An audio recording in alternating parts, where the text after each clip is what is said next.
Bab 446, Aku Shinto. Swoosh! Angin dingin bertiup kencang dan semua orang yang hadir merasakan kedinginan di sekujur tubuh dan itu tak tertahankan. Mengapa aku merasa suhu di sekitar kita semakin rendah? Secara logika, kita sudah berada di utara jauh hampir seharian, dan tubuh kita seharusnya sudah beradaptasi dengan suhu ini sejak lama. Kata Kevin lagi. Gerard tidak mengatakan apa-apa, tetapi dia jelas merasakan hal yang sama. Sejak tiba di lembah itu, aku merasakan suhu di sekelilingku makin lama makin rendah, disertai hembusan angin kencang. Orang-orang ini jauh lebih kuat daripada orang kebanyakan, tetapi mereka tetap tidak mampu menahan dingin. Swoosh! Pada saat ini, embusan angin dingin lainnya bertiup. Banyak orang tidak tahan dan berteriak. Ya ampun, dingin sekali. Aku tidak akan pernah datang ke tempat terkutuk ini lagi seumur hidupku. Berapa lama lagi aku harus menunggu di sini? Kalau terus begini, aku takut aku akan mati kedinginan seperti roh jahat Rosa. Semua orang mengeluh dengan getir. Tak seorang pun menyadari bahwa sejumlah besar pergerakan tak biasa tengah terjadi di atas salju di luar lembah. Padang salju putih yang awalnya datar, kini perlahan naik. Di bawah salju tebal, tampak sesuatu akan keluar dari tanah. Setelah Fang Yu memasuki gua, dia melihat lorong yang gelap gulita di mana dia tidak bisa melihat tangannya di depannya. Dari sudut pandang ini, bagian ini langsung turun. Sudut kemiringannya normal pada awalnya, tetapi semakin dalam Anda masuk, semakin curam lintasannya. Ke arah belakang, seluruh lorong hampir lurus ke bawah. Fang Yu hanya berhenti berjalan mendekati tanah dan membiarkan tubuhnya jatuh ke bawah seperti terjun bebas. Setelah terjatuh sekitar 1 menit, Fang Yu menginjak tanah lagi. Pada saat ini, Fang Yu tiba di ruang terbuka. Cahaya di depanku masih sangat redup. Namun, urat spiritual bersinar biru hanya berjarak 50 meter di depan. Mata Fang Yu berbinar dan dia melangkah maju, mendekati urat nadi spiritual. Nadi spiritual ini lebarnya sedikitnya 10 meter dan membentang ke depan, mungkin panjangnya hampir 100 meter. Dilihat dari efek visualnya, ukurannya 3 kali lebih besar dari urat nadi spiritual yang ditemukan di Gunung Baichuan. 3 kali. Jika dia dapat menyerap urat spiritual ini sepenuhnya, Fang Yu pasti akan berhasil mencapai tingkat ke-10.000 tahap pemurnian Qi. Di ujung urat spiritual Fang Yu, dia berjongkok dan mengamati dengan saksama. Pada saat ini, dia tiba-tiba menemukan bahwa urat nadi spiritual ini berbeda dari yang dia temukan di Gunung Baichuan sebelumnya. Pada permukaan urat spiritual ini, ada banyak garis yang bersinar dengan cahaya kemasan redup. Garis-garis ini membagi permukaan urat nadi menjadi berlian-berlian beraturan, yang tampak seperti sisik. Ini agak aneh. Fang Yu terus mengamati dan menemukan bahwa urat nadi spiritual di depannya bukanlah akhir dari seluruh urat nadi spiritual. Tampaknya ada bagian lain yang jauh lebih dalam di bawah tanah. Vena spiritual sebesar itu, jika sudah ada ribuan tahun lalu, pasti bisa menopang 10 sekte kelas 1. Fang Yu sangat bersemangat. Namun dia masih sedikit bingung tentang hal-hal bersisik pada permukaan urat-urat spiritual tersebut. Menurut pemahamannya, hal demikian tidak sepatutnya muncul pada jalur rohani. Fang Yu menekan tangan kanannya pada permukaan urat spiritual dan merasakan sensasi terbakar. Pada saat yang sama, dia bisa merasakan energi spiritual agung yang terkandung di dalamnya. Tidak peduli bagaimana rupa urat spiritual ini, selama ia mengandung energi spiritual, maka ia adalah urat spiritual yang bermutu. Fang Yu tidak lagi memikirkannya. Dia menekan tangan kanannya pada permukaan pembuluh darah spiritual yang panas dan mengaktifkan teknik pemakan jiwa.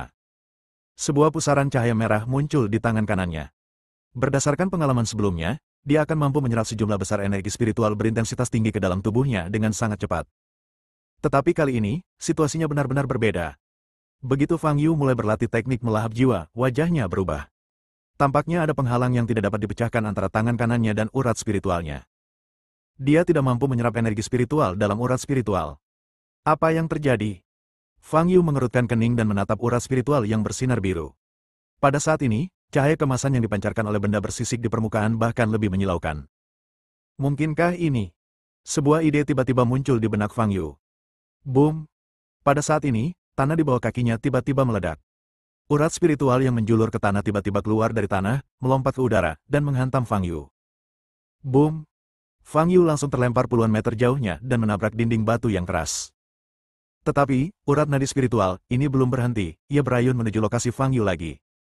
Boom! Terdengar suara gemuruh keras lainnya.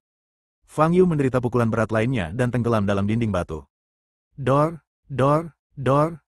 Vena spiritual ini tampaknya sangat marah, dan mengayunkan ekornya dengan liar dan memukul Fang Yu. Seluruh ruang bawah tanah berguncang. Diana yang sedang menunggu di samping pintu masuk gua mendengar suara gemuruh yang datang dari bawah dan raut wajahnya sedikit berubah. Diana berjalan ke pintu masuk gua dan melihat ke dalam. Dia tahu sesuatu pasti telah terjadi di sana, tetapi dia harus mendengarkan Fang Yu.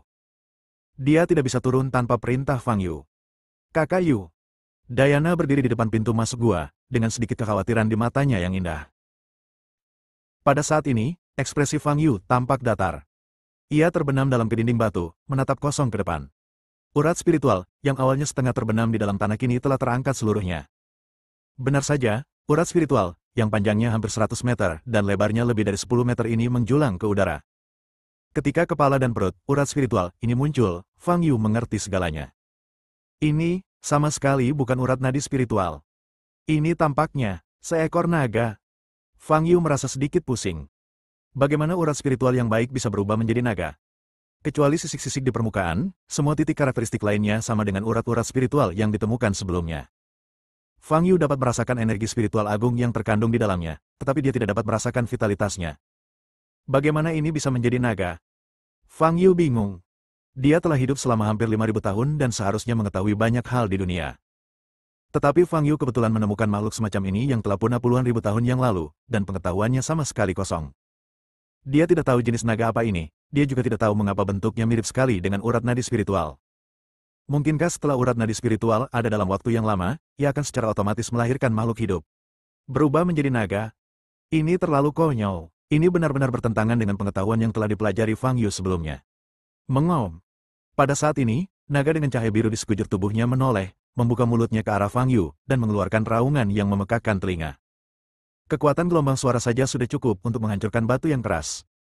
Fang Yu menatap makhluk di depannya, yang seluruh tubuhnya tampak bening dan bersinar dengan cahaya biru, dan matanya masih penuh dengan keraguan. Apa yang sedang terjadi? Pada saat ini, naga itu membuka mulutnya dan bola energi biru mengembun di mulutnya. Detik berikutnya, energi menyembur ke arah Fang Yu. Boom! Fang Yu sepenuhnya ditelan oleh sinar energi dan terlempar ke kedalaman yang lebih dalam. Energi spiritual berkekuatan tinggi yang terkandung dalam sinar energi ini cukup untuk menghancurkan gunung setinggi 1000 meter jika dilepaskan keluar. Naga ini masih terlihat marah. Fang Yu keluar dari dinding batu yang dalam, berdiri di tanah, dan melihat urat nadi spiritual yang menderu di luar. Untuk saat ini, aku panggil kamu Linglong, kata Fang Yu. Mengom. Seolah menyadari bahwa Fang Yu belum mati, naga roh itu meraung lagi dan membuka mulutnya ke arah Fang Yu, ingin melancarkan serangan lain. Jika vitalitasmu padam, apakah kau akan menjadi urat roh yang sebenarnya? Fang Yu menatap naga roh di luar dan sedikit menyipitkan matanya. Boom! Fang Yu menendang kakinya dan bergegas menuju naga roh. Sepertinya sudah keluar. Di luar gua, sebuah sosok turun dari udara. Wajah Diana berubah dan dia segera berbalik dan melihat sosok yang jatuh dari langit. Setelah melihat penampilan pria aneh ini dengan jelas, wajah Diana berubah. Pria aneh itu melirik Diana, mengabaikannya, dan berjalan menuju pintu masuk gua. Asalkan naga itu meninggalkan sarangnya sebentar, aku bisa berhasil. Orang aneh itu hendak memasuki gua. Siapa kamu? Diana bertanya dengan ekspresi serius. Dia yakin bahwa orang aneh ini bukanlah salah satu kelompok orang kuat di daftar kegelapan. Aku, Shinto. Nada bicara pria asing itu dingin. Meskipun seluruh wajahnya dibalut perban, orang bisa dengan jelas merasakan senyum arogan di wajahnya saat dia mengatakan ini. Setelah berkata demikian, lelaki aneh yang mengaku sebagai penganut Shinto itu hendak melangkah masuk ke dalam goa. Dilihat dari sudut pandang manapun, orang aneh ini bukanlah orang baik. Diana tidak bisa membiarkannya turun dan menghentikan Fang Yu. Diana mengulurkan tangan kanannya dan mengaktifkan cincin roh air. Dia mendesak kelembapan di udara, mencoba membekukan monster itu menjadi es. Tetapi pada saat ini, orang aneh itu tiba-tiba berbalik dan mengulurkan tangan kanannya ke arah Diana. Bab 447, Menelan Asal. Engah. Orang aneh itu baru saja melakukan gerakan ini, dan Diana tiba-tiba merasakan nyeri di dada tanpa peringatan apapun, menyemburkan darah, dan jatuh ke tanah. Pria aneh itu melirik Diana yang terjatuh ke tanah dan berjalan memasuki gua. Diana memegangi dadanya dan berusaha berdiri. Namun saat dia berdiri, dia memuntahkan darah dan terjatuh lagi. Serangan dari orang aneh itu menyebabkan dia menderita luka dalam yang parah.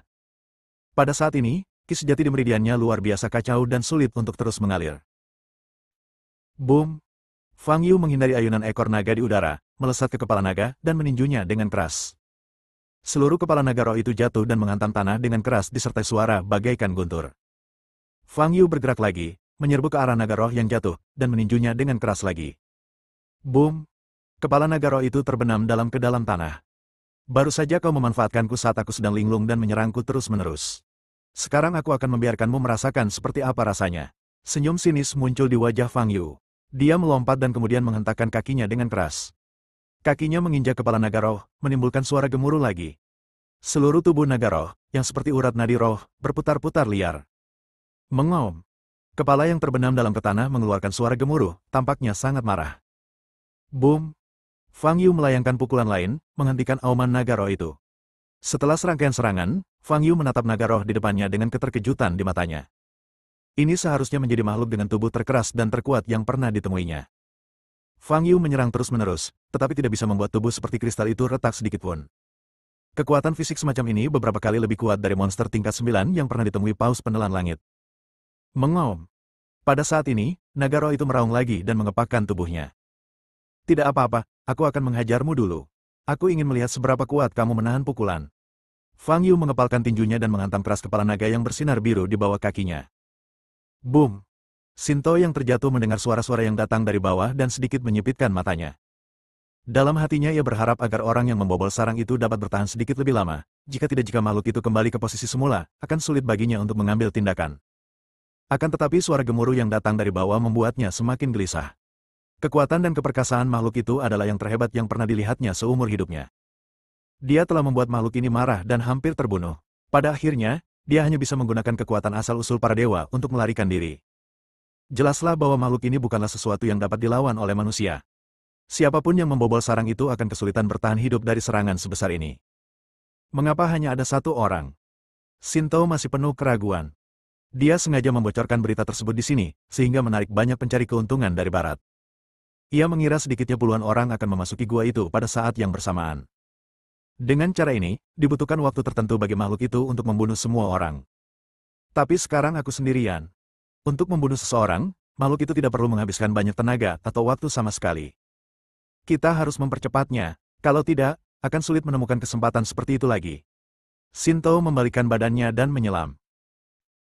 Boom! Begitu naga roh itu mengangkat kepalanya dari bawah tanah, wajahnya ditendang oleh Fang Yu. Kekuatan besar ini menyebabkan tubuh naga besarnya melayang jauh. Namun saat terjatuh, ekor naga roh itu berayun dari belakang Fang Yu dengan kecepatan yang luar biasa cepat. Boom! Fang Yu dipukul keras dan jatuh ke tanah. Dipukuli dan mampu melancarkan serangan diam-diam pada saat yang sama. Otak yang bagus. Fang Yu yang terjatuh dengan kecepatan tinggi, tiba-tiba membalikkan badannya, mendarat di atas kedua kakinya, lalu langsung menekuk lutut dan menendang dengan keras. Boom! Seluruh tanah retak akibat langkah kaki Fang Yu. Dalam sekejap, Fang Yu terlempar seperti bola meriam. Naga roh itu membuka mulutnya dan bola energi mengembun di dalam mulutnya. Tetapi sebelum sempat menyemprot, Fang Yu sudah tiba di depan naga roh itu. Semoga kamu bisa merasakan sakit. Tinju kanan Fang Yu bersinar dengan cahaya kemasan dan menghantam rahang atas mulut Linglong. Boom! Bola energi yang terkondensasi di mulut naga langsung meledak. Sejumlah besar kekuatan menyebar. Seluruh ruang bawah tanah bergetar hebat, dan puing-puing berjatuhan. Fang Yu melesat ke ekor naga roh, meraih ujung terkecilnya dengan kedua tangan, dan mengayunkannya ke belakang. Naga spiritual, seberat gunung, dilemparkan ke udara oleh Fang Yu. Dor, dor, dor. Fang Yu mencengkeram ekor naga roh dan membantingnya ke tanah berulang kali. Pada saat ini, Shinto baru saja jatuh ke tanah. Dia melihat pemandangan ini sekilas. Ini. Shinto benar-benar tercengang. Dia pikir dia salah lihat. Makhluk yang sangat menakutkan baginya malah ditangkap dan dipukuli seperti mainan. Bagaimana ini mungkin? Shinto merasa ngeri dan mendongak ke arah sosok di udara yang mencengkeram ekor naga. Setelah melihat wajah pria ini dengan jelas, hati Shinto terkejut. Itu dia. Fang Yu. Pria yang menghancurkan klon hantu, surgawi, dan iblisnya. Sialan, kok bisa dia? Shinto dipenuhi rasa ngeri dan bahkan sedikit panik. Namun dia segera tenang. Fang Yu sedang bertarung dengan naga roh dan tidak memperhatikannya. Sekarang adalah waktu terbaik. Asal dia bisa mendapatkan benda itu, tubuh Shinto-nya bisa langsung naik level ke level terkuat. Saat itu, dia akan mampu menghadapi naga roh ini dan Fang Yu. Memikirkan hal ini, Shinto merasa damai. Dia berusaha semaksimal mungkin menyembunyikan auranya dan menggunakan sihir untuk menyembunyikan sosoknya sepenuhnya. Kemudian, dia berjalan menuju tanah tempat roh naga itu awalnya berada. Terakhir kali dia datang, dia sudah mengetahui lokasi pasti benda itu. Sekarang, naga roh tidak punya waktu untuk mempedulikannya, dia bisa sampai di sana dengan mudah. Shinto itu bergerak sangat cepat, dan segera tiba di tanah tempat naga roh awalnya berada.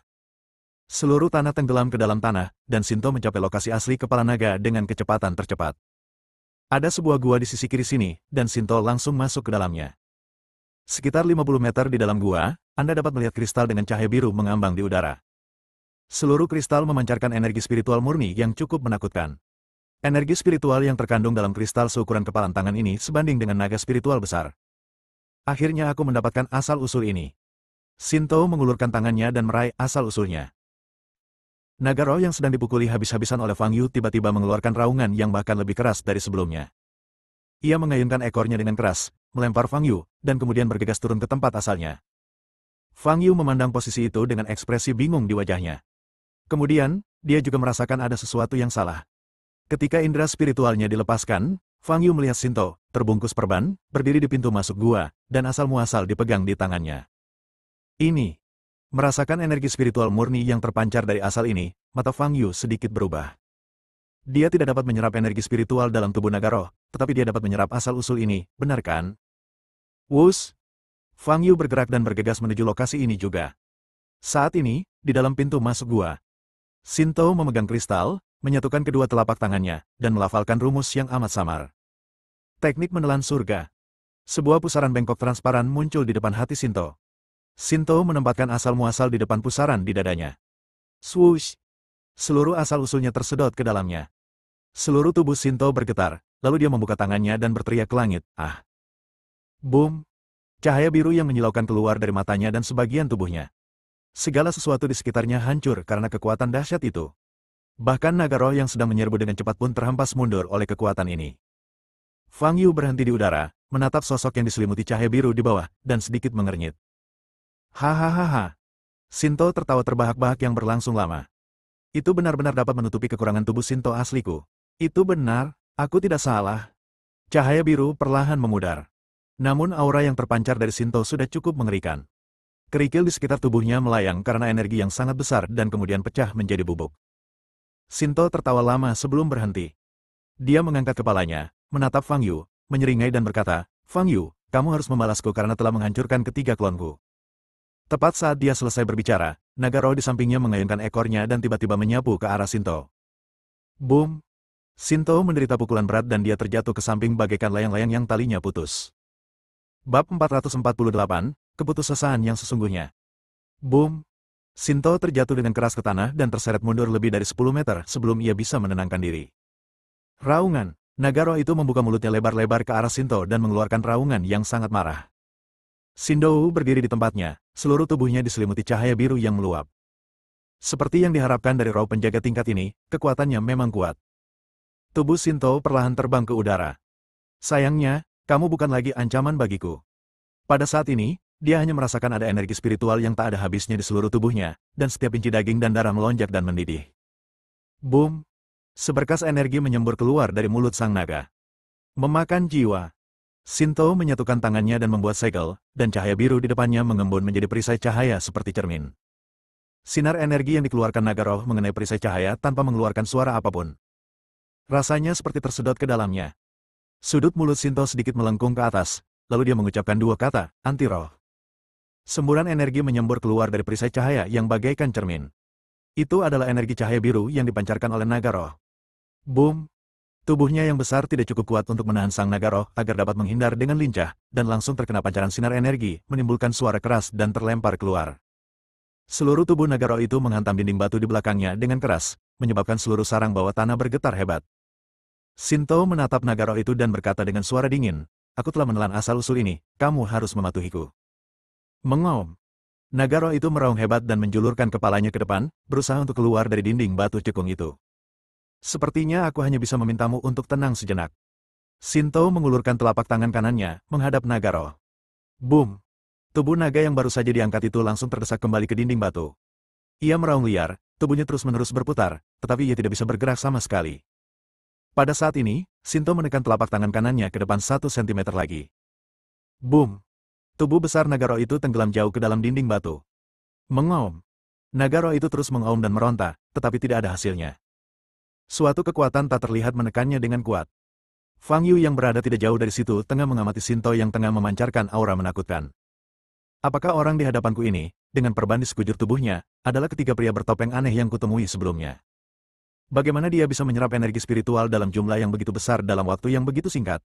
Tubuh manusia seharusnya tidak mampu menahan energi spiritual dalam jumlah yang begitu besar. Fang Yu memperhatikan Sinto itu dengan cemberut di wajahnya. Bahkan Fang Yu, yang telah melunakkan tubuhnya 101 kali, masih memerlukan sejumlah waktu tertentu untuk memurnikan tubuhnya saat menyerap urat-urat spiritual atau asal-usulnya. Tahukah kau, tubuh Fang Yu sudah sangat mendekati batas kemampuan manusia. Namun, Sinto membutuhkan waktu kurang dari 5 detik untuk menyerap asal-usulnya. Lebih jauh lagi, dia benar-benar menyerap esensinya ke dalam tubuhnya. Saat indera spiritual Fang Yu baru saja menemukan Sinto, Sinto belum menyerap asal-muasalnya. Saat itu, aura di tubuh Sinto mungkin setara dengan aura seorang kultivator tahap jiwa baru lahir. Tetapi setelah menyerap asal-usul itu, auranya sangat dekat dengan puncak tahap transformasi roh. Kesenjangan di antara keduanya cukup besar, yang jelas merupakan perbaikan yang disebabkan oleh asal-usulnya. Tentu saja, kekuatan yang dinaikkan secara paksa semacam ini tidak dapat benar-benar mencapai tingkat puncak tahap transformasi roh. Akan tetapi, kenyataan bahwa Sinto berhasil menyerap asal-usulnya dalam waktu yang singkat menunjukkan sesuatu. Dia bukan manusia, atau lebih tepatnya, tubuhnya tidak terbuat dari daging dan darah manusia. Fang Yu telah menyadari hal ini ketika dia membunuh Gaidao di Huamanlo. Menciptakan tubuh yang dapat menampung sejumlah besar energi spiritual sudah merupakan pencapaian yang menakjubkan. Tubuh manusia terbuat dari apa? Fang Yu bingung. Boom! Sinto masih menekan naga roh. Tubuh naga roh itu tenggelam dalam dinding batu. Wajah Sinto yang diperban tidak menunjukkan ekspresi apapun, tetapi dia dipenuhi rasa ngeri. Meskipun di permukaan tampaknya dia menekan roh naga. Namun pada kenyataannya, hidupnya tidak mudah. Kekuatan naga roh tersebut sangatlah besar, sehingga ia tidak bisa bersantai sedikitpun. Jika tidak, naga roh tersebut akan lepas dari belenggu yang membelenggunya. Ada Fang Yu lain yang berdiri di sampingnya, memperhatikannya dengan saksama. Sinto tahu bahwa dia tidak boleh membuang terlalu banyak energi pada naga roh dan harus bertarung dengan cepat dan tegas. Kalau tidak, Fang Yu pasti akan memberinya masalah. Sinto menggertakkan giginya, mengepalkan tangan kanannya menjadi cakar, dan meningkatkan kekuatannya untuk menekan naga roh. Boom! Seluruh sarang di bawah tanah berguncang hebat, dan puing-puing berhamburan ke bawah. Naga roh itu terperangkap jauh di dalam dinding batu, masih memancarkan raungan kemarahan.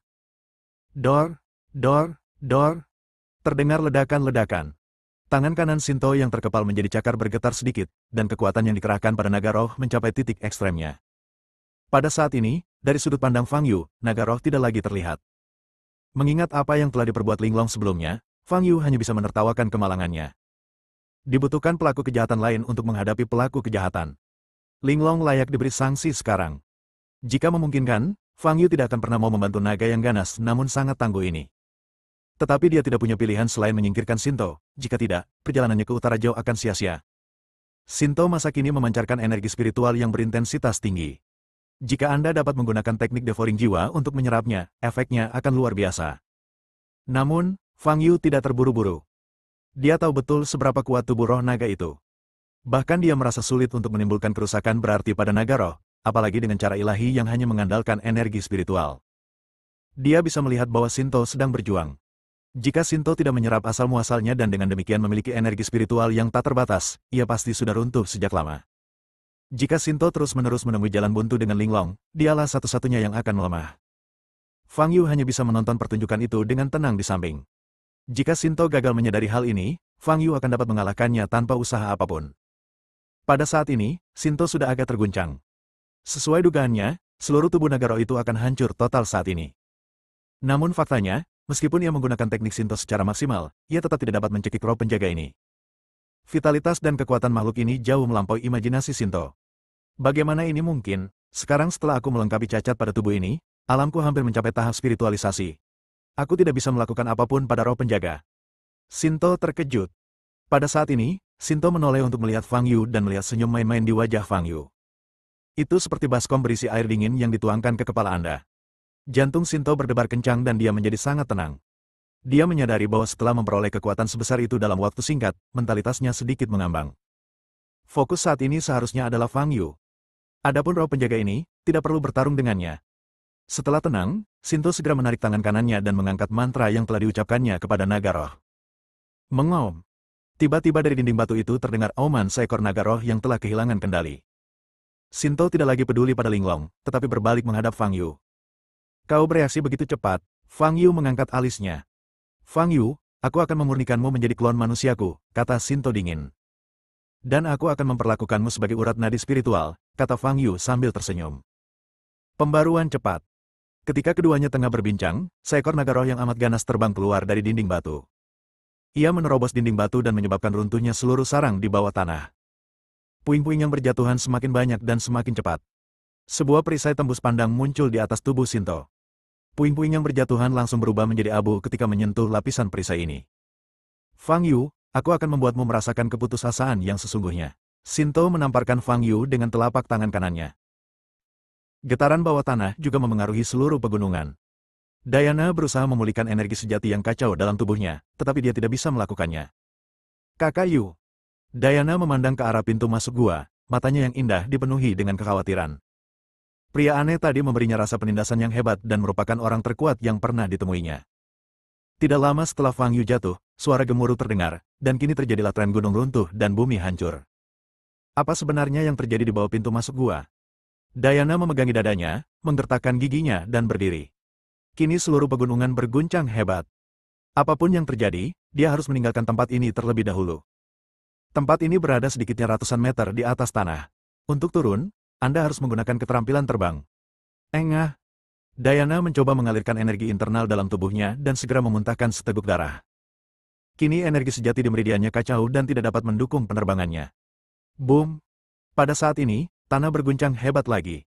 Diana kehilangan keseimbangan dan jatuh ke salju tebal lagi.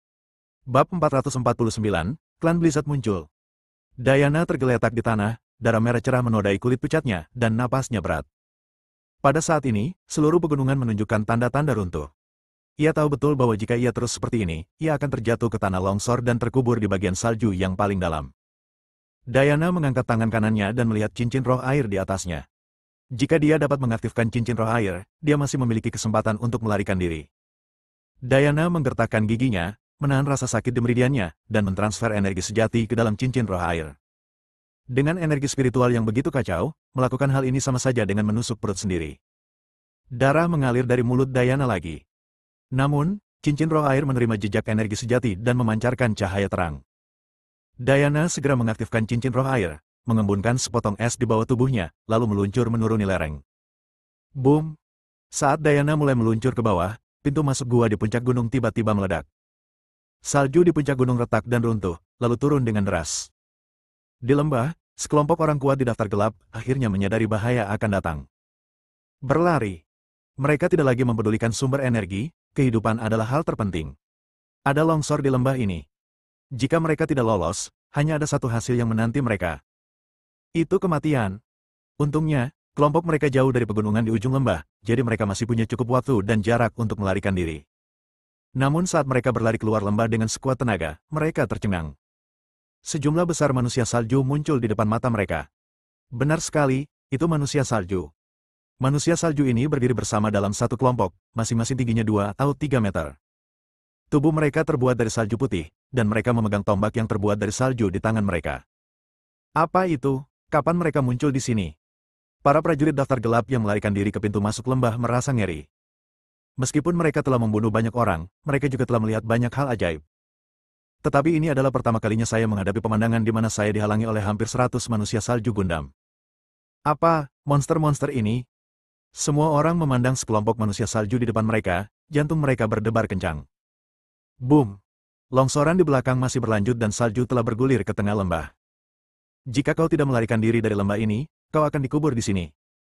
Jangan khawatir, lari saja. Pada saat ini, Kevin di antara kerumunan berteriak dan bergegas menuju pintu masuk lembah. Kevin, tunggu sebentar. Wajah Gerard berubah drastis dan dia ingin menghentikannya tetapi sudah terlambat. Kevin hanya bergegas menuju tumpukan manusia salju. Sambil berlari, dia merogoh sakunya dengan tangan kanannya dan mengeluarkan sebuah granat kecil. Lalu, dia melemparkan granat itu ke sekelompok manusia salju di depannya. Pada saat ini, manusia salju terdekat tiba-tiba mengulurkan tangannya, meraih granat, dan memegangnya di tangan besarnya. Boom! Dengan suara keras, granat itu meledak. Sedikit salju memercik dari tangan kanan manusia salju. Selain itu, tidak ada kerusakan yang terjadi. Kevin merasa ngeri. Ini adalah granat berdaya ledak tinggi. Meskipun kecil, granat ini sangat kuat dan dapat dengan mudah menghancurkan sebuah bangunan.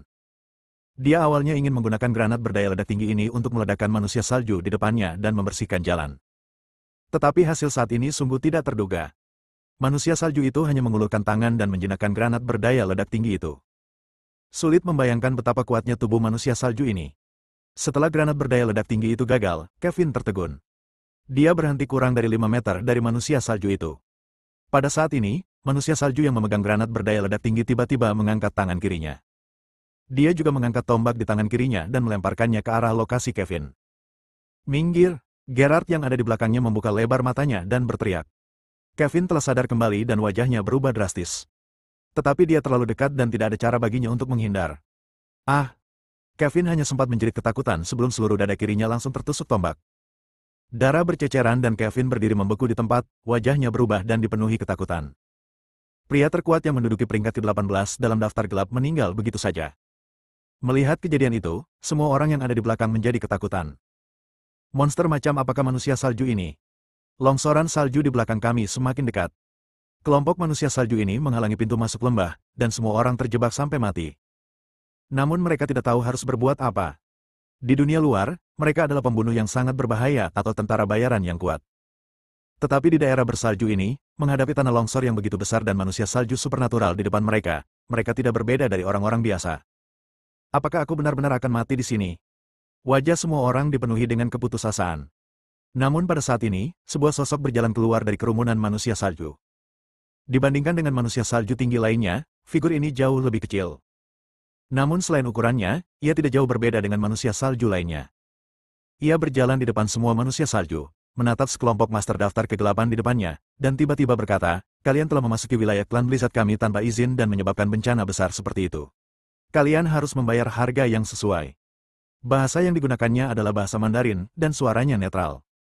Sebagian besar orang yang hadir berasal dari negara dan wilayah lain dan tidak dapat memahami kalimat ini sama sekali. Gerard telah menghabiskan waktu lama di Cina sebelumnya, jadi dia mengerti bahasa Cina. Mendengar perkataan pihak lain, Gerard segera maju beberapa langkah dan menjelaskan, "Kami sama sekali tidak menyinggung wilayah Anda, dan bencana ini tidak disebabkan oleh kami." Tidak perlu berdalih, dalam beberapa dekade terakhir, hanya orang-orang sepertimu yang menyerbu wilayah kami. Kata manusia salju yang lebih kecil. Itu benar-benar bukan kami. Itu adalah orang Cina bernama Fang Yu. Dialah yang menyebabkan bencana itu. Gerard berkata keras dengan wajah pucat. Fang Yu, tanya Snowman dengan nada bingung. Benar, itu dia. Dan seorang wanita Tionghoa. Mereka berdua masuk jauh ke dalam lembah. Kami hanya berdiri di sini dan menunggu. Itu sama sekali tidak ada hubungannya dengan kami, jadi tolong beri kami jalan keluar. Kami bersumpah bahwa kami tidak akan pernah menyerang wilayahmu lagi dalam hidup ini. Kata Gerard dengan cemas. Dia tahu betul bahwa manusia salju yang sedang diajaknya bicara adalah pemimpin kelompok manusia salju ini. Selama mereka dapat meyakinkan orang ini, kelompok orang ini dapat diselamatkan. Menurutmu siapa nama pria itu? Pada saat ini, pemimpin manusia salju di depannya bertanya lagi. Fang Yu, namanya Fang Yu. Suara Gerard sedikit bergetar. Raungan dari belakang semakin lama semakin keras. Dia tidak perlu menoleh ke belakang untuk mengetahui bahwa longsor sedang mendekati mereka. Fang Yu. Pemimpin manusia salju itu merenung sejenak. Dia kenal Fang Yu. Melihat reaksi pihak lain, hati Gerard tergerak. Jika mereka dapat mengalihkan amarah mereka kepada Fang Yu, mereka akan dapat melarikan diri dengan sukses. Tuan, semuanya disebabkan oleh Fang Yu. Kami benar-benar tidak bersalah. Tolong biarkan kami pergi. Gerard berbicara lagi. Pihak lainnya terdiam. Boom. Longsoran di belakang makin dekat. Wajah semua orang kuat di daftar gelap sepucat kertas saat ini. Di dunia luar, mereka seperti roh jahat. Tetapi sekarang, banyak di antara mereka yang begitu ketakutan hingga kaki mereka lemas, bahkan ada yang mengompol di celana. Dalam beberapa detik, mereka semua akan terkubur di bawah gunung bersalju dan mati di tanah es ini. Banyak orang sudah putus asa. Bahkan jika manusia salju membiarkan mereka pergi sekarang, mereka tidak akan punya waktu untuk melarikan diri. Tetapi pada saat ini, manusia salju di depannya tiba-tiba mengulurkan tangan. Pada saat ini, segala sesuatu di sekitarnya tampak diam. Deru akibat longsor itu tiba-tiba menghilang. Semua orang memalingkan kepala mereka dengan tatapan kosong. Mereka melihat gunung bersalju. Tetapi ini sebenarnya bukan gunung salju, melainkan longsoran sebelumnya. Namun, longsoran itu terhenti di tempatnya. Kekuatan sihir macam apa ini? Bagaimana mungkin melakukan ini? Setelah melihat kejadian itu, semua orang yang hadir merasa ngeri, bahkan ada yang berlutut di tanah. Longsoran besar yang dapat mengubur segalanya terhenti begitu saja. Apakah ini karya Tuhan? Semua orang kuat yang dapat dimasukkan dalam daftar kegelapan adalah orang-orang yang kejam dan tidak berperasaan. Hanya sedikit dari mereka yang memiliki kepercayaan agama, dan bahkan lebih sedikit lagi yang percaya pada hantu dan dewa. Tetapi pemandangan saat ini adalah sesuatu yang harus mereka percayai. Di dunia ini, memang ada makhluk seperti dewa dalam agama. Aku perlu memastikan apakah apa yang kau katakan itu benar. Pemimpin manusia salju berkata, jika benar, aku akan membiarkanmu pergi.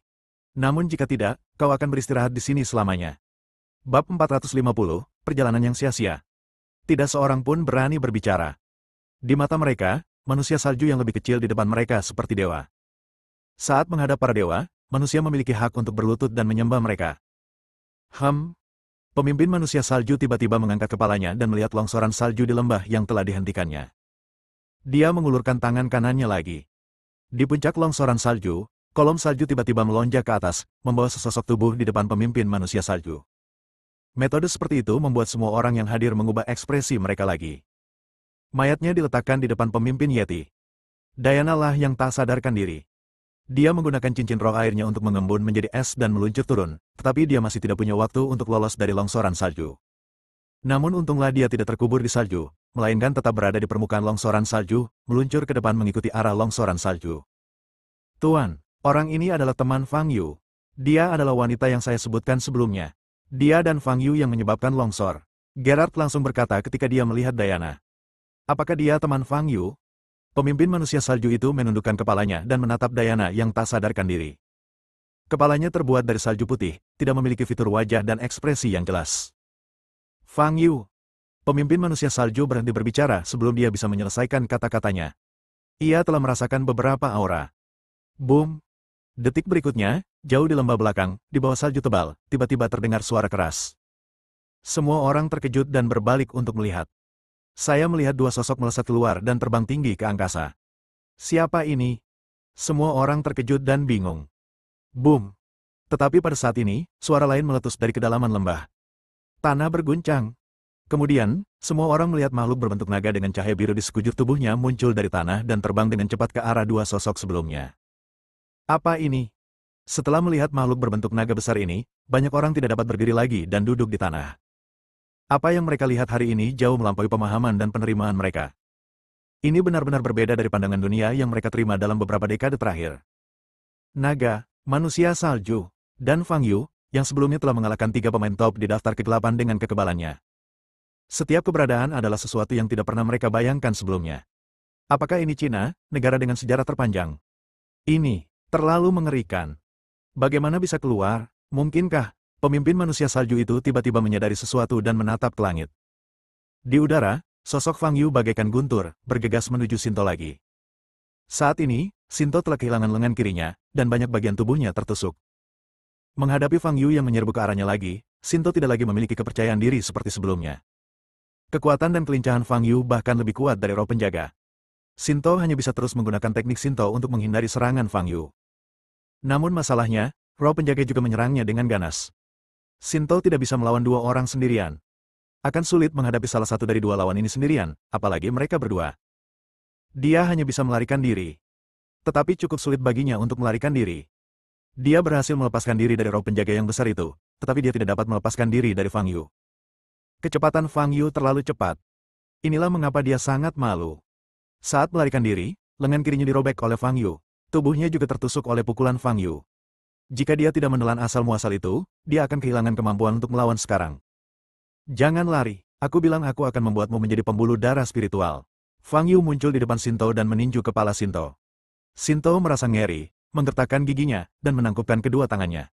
Boom! Sebuah perisai transparan terbentang keluar. Trik ini tidak mempan padaku. Fang Yu tersenyum bercanda, mengepalkan tangan kanannya, dan seberkas cahaya kemasan menyambar. Tinju itu langsung menembus perisai dan menghantam wajah Sinto yang diperban dengan keras. Boom!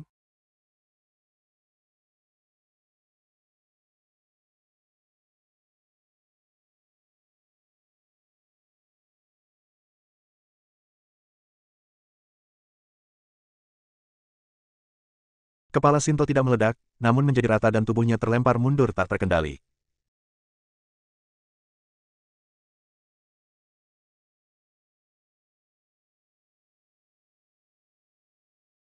Fang Yu melesat dan mengikuti, menangkupkan tinjunya, dan menghantam dengan keras. Boom! Sosok Sinto jatuh dengan cepat dan menghantam tanah, menimbulkan suara keras.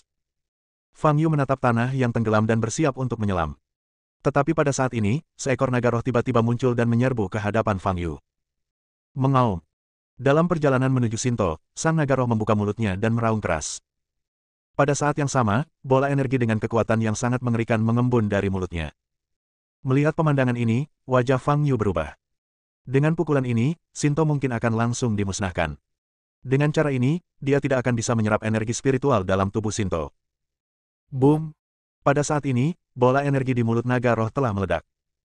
Tanah dalam radius beberapa kilometer mulai berguncang. Cahaya memercik dan kerikil tertiup. Bagaikan ledakan nuklir, sebuah lubang besar berbentuk giroskop meledak di tanah tempat kuil itu berada. Mengaum. Pada saat ini, sang naga roh masih berlari menuju lubang besar, mengayunkan ekornya liar ke arah tanah, seolah-olah melampiaskan amarahnya. Fang Yu berdiri di udara, menyaksikan naga roh itu mengaum dan mengayunkan ekornya untuk menghantam tanah berulang kali. Pada saat ini, aura Sinto telah menghilang sepenuhnya. Sekarang, jangankan menyerap energi spiritual Sinto, aku takut tubuhnya pun tidak dapat ditemukan. Fang Yu menghela napas berat, agak menyesali pilihan pukulan terakhirnya. Jika Sinto tidak dihancurkan, Linglong tidak akan menyerang Sinto di hadapannya. Sial, Mas Hiro ada di sini. Fang Yu menggaruk kepalanya dengan jengkel. Baru pada saat itulah dia menyadari sekelompok manusia salju berdiri di depan pintu masuk lembah, begitu pula dengan apa yang disebut sebagai pusat kekuatan daftar gelap. Pada saat inilah Fang Yu menyadari gunung-gunung di kedalaman lembah telah runtuh. Diana. Mata Fang Yu berubah sedikit, dan dia segera melepaskan indera spiritualnya. Tak lama kemudian, dia mendapati Diana terbaring tak sadarkan diri di depan pemimpin manusia salju. Merasakan napas Diana yang lemah dan tidak teratur, Fang Yu mengerutkan kening dan segera bergegas menuju pintu masuk lembah. Fang Yu mendarat di samping Diana, mengabaikan orang-orang di sekitarnya, dan berjongkok untuk memeriksa kondisi Diana. Pada saat ini, wajah Diana sepucat kertas, dengan sedikit darah di sudut mulutnya, dan matanya tertutup rapat. Suhu sekitar sangat rendah, dan situasi Diana tidak optimis. Fang Yu segera mengulurkan tangan dan meletakkan tangannya di dahi Diana untuk memeriksa kondisi fisiknya. Segera, Fang Yu menemukan energi sejati yang sangat kacau di meridian Diana. Fang Yu memaksakan ki sejatinya ke dalam Diana, memilah ki sejati dalam meridian Diana dan mengembalikannya ke keadaan normal. Kemudian, dia memperbaiki luka di dada Diana. Biarkan aku melihat siapa yang menyakitimu. Kesadaran spiritual Fang Yu merasuki jiwa Diana. Tak lama kemudian, dia melihat sosok Sinto. Terlalu mudah baginya untuk mati. Fang Yu menarik kembali kesadarannya, cahaya dingin bersinar di matanya. Fang Yu.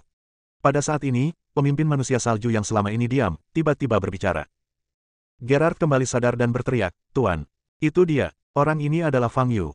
Dialah yang menyebabkan longsor. Anda harus menghukumnya sekarang." Fang Yu berdiri, menatap sekelompok manusia salju di depannya, sedikit mengernyit, dan berkata, "Suku badai salju." "Tuan, itu dia Fang Yu." Gerard masih berteriak, takut kalau pemimpin manusia salju itu tidak menyadarinya. Boom! Namun detik berikutnya, salju di bawah kaki Gerard tiba-tiba runtuh dan membuat Gerard pingsan. Gerard terbang hingga ketinggian lebih dari 10 meter, berteriak, lalu jatuh dengan keras ke tanah dengan suara dentuman pelan, dan kehilangan seluruh gerakannya. Fang Yu, itu kamu. Pemimpin manusia salju itu menatap lurus ke arah Fang Yu dan berkata. Fang Yu melihatnya, mengerutkan kening, dan bertanya, "Siapa kamu? Apakah kamu tidak mengenaliku?" Nada bicara pemimpin manusia salju itu tiba-tiba berubah dingin. "Kalian semua orang Blizzard terlihat sama saja, bagaimana aku bisa tahu siapa kalian?" Fang Yu mengangkat alisnya dan bertanya balik. Pemimpin manusia salju itu menundukkan kepalanya sedikit dan terdiam beberapa saat. Kemudian, ia mengangkat kepalanya lagi, dan salju putih di tubuhnya tiba-tiba mulai menyusut. Tubuhnya awalnya sangat bengkak, namun perlahan kembali ke bentuk manusia normal. Setelah belasan detik, manusia salju asli telah berubah menjadi seorang gadis mungil. Gadis itu mengenakan jubah putih, kulitnya begitu putih berkilau, dan rambut serta matanya juga putih. Hanya dari wajahnya yang halus dan bibirnya yang merah merona, orang bisa tahu bahwa dia seorang gadis. "Sekarang, kamu pasti mengenaliku, kan?" Gadis itu menatap Fang Yu, berkedip, dan bertanya dengan lembut. Fang Yu menatap gadis itu lekat-lekat, dengan pandangan mengenang di matanya. Gadis putri salju menggigit bibirnya ringan dan menatap Fang Yu dengan gugup. Maaf, aku masih belum bisa mengenalimu," kata Fang Yu.